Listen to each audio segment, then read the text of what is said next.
Good morning mga boss! Ayan na po.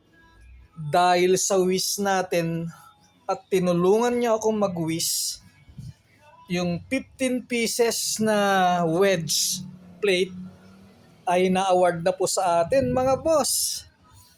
Ayan po ang dinidiskartehan natin sa wedge plate na ito. Naka-angle po yung dalawang gilid. Naka 120 degrees. Ayan 120 degrees. Tapos may mga uka-uka yan. Kabilaan may mga uka-uka. So, katulad nung vlog natin nung una mga boss, isa lang muna yung pinagawa ni customer. Tapos habang ginagawa natin yon, nagpatulong ako sa inyo mga boss na mag-wish na i-award sa atin yung 15 pieces. So dahil nakagawa na tayo ng isa, 14 pieces na lang ang gagawin natin mga boss. Ayan ang materyales mga boss. 1, 2, 3, 4, 5, 6, 7.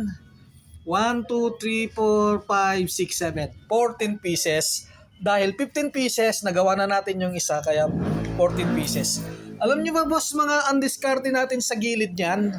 Kasi naka-angle yan 120 degrees Gumawa tayo ng patungan yan mga boss. Pag pinatong natin ng ganyan yan at linagyan natin ng tornilyo, flat na po yung magagawa natin sa gilid niyan. Ayan. So flat na yan. Tapos, babalik ta rin na lang. Babalik ta rin, ganyan. Ayan. Tapos lalagyan uli ng nut. Ayan ang nut niya, Ayan. Tapos, ayun, syempre, na automatic na yan na perfect na yung pagka-flat ng dulo ng end mill pag pinasada natin yan.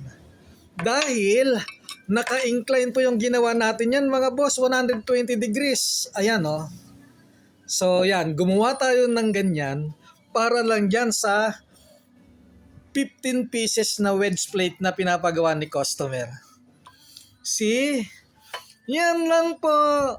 Salamat. Bye-bye.